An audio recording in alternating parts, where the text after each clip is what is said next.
মুক্তিযোদ্ধারা দেশের শ্রেষ্ঠ সন্তান, তাদের আমরা সর্বোচ্চ সম্মানের আসনে দেখতে চাই। তাই বলে 30% কোটা দিয়ে ভুয়া মুক্তিযোদ্ধাদের সুযোগ করে দেওয়া আর কোটা ব্যবস্থায় মেধাবীদের অবমূল্যায়ন করার এসব তামাশা স্বাধীন বাংলায় আর হতে দেওয়া যাবে না। কোটা ব্যবস্থা পূর্ণবহালের প্রতিবাদে খুলনা প্রেস ক্লাবে বিক্ষুব্ধ ছাত্র সমাজের ব্যানারে মানববন্ধন অনুষ্ঠিত হয়েছে। কোটা ব্যবস্থা পূর্ণবহালে হাইকোর্টের দেওয়া রায়ের প্রতিবাদে এই সময় ক্ষোভে ফেটে পড়েন স্থানীয় ছাত্ররা। বাংলাদেশ স্বাধীন হওয়ার পর সর্বপ্রথম 1972 সালে সরকারি চাকরির ক্ষেত্রে যে কোটা ব্যবস্থার প্রবর্তন করা হয়, সেই মেধা তালিকায় মাত্র 20% ছিল, আর মুক্তিযোদ্ধা কোটায় ছিল 30%, জেলা ভিত্তিক ছিল 40%, এবং মুক্তিযোদ্ধার ক্ষতিগ্রস্ত নারীদের ছিল 10%।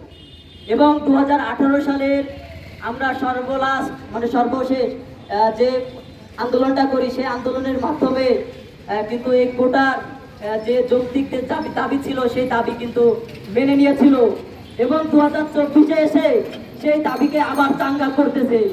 এই চাঙ্গা আমরা করতে দিব না, মানি না, মানব না। প্রতিবাদ জানিয়ে এক শিক্ষার্থী বলেন, বৈষম্যমুক্ত সমাজ গঠনের প্রতিশ্রুতি দিয়ে বাপ-দাদারা যুদ্ধ করেছে। স্বাধীনতার 53 বছর পর এসে যখন ভুয়া মুক্তিযুদ্ধ ছড়াছড়ি, তখন 30% কোটার নামে মেধাবীদের সাথে বৈষম্য করা মুক্তিযুদ্ধের চেতনা বিরোধী এবং মুক্তিযোদ্ধাদের ছোট করার শামিল। আমরা প্রায় দেখি মুক্তিযোদ্ধাদের বয়স নাকি 48 বছর, 50 বছর, অথচ যুদ্ধ হয়েছে 53 বছর।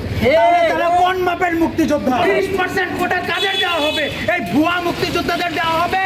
100 জনের 56 জন বিভিন্ন কোটায় আর মাত্র 44 জন যাবে মেধায়। এটা কি হতে পারে?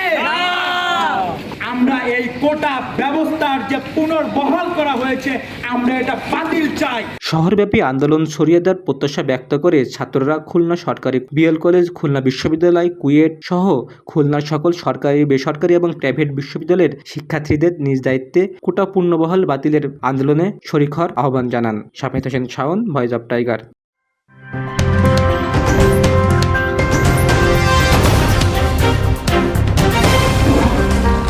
Voice of Tiger.